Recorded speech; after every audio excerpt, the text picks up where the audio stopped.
দোকানের কাকু বললেন, হ্যাঁ বাবা, ভোর 4টের সময় আমি দোকানে চলে আসি। আমি বললাম, আপনার বাড়ি? কাকু দোকানের পিছন দিকে দূরে একটি গ্রাম দেখিয়ে বললেন, ওই যে গ্রাম দেখতে পাচ্ছ, ওইখানেতেই আমার বাড়ি। আমি কাকুকে জিজ্ঞাসা করলাম, অত ভোরে এসেই দোকান খোলেন, কোনো ভয়ের ব্যাপার নেই তো এখানে? কাকু বললেন, না না, ভয় কিসের?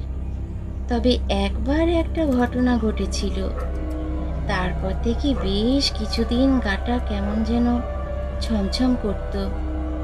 তখন কয়দিন আমার গিন্নি আসতো আমার সাথে, এখন সেই ভয়টাও কেটে গেছে। আমি বললাম, কেমন ভয় পেয়েছিলেন কাকু? কোনো ভূত টুত দেখেছিলেন নাকি?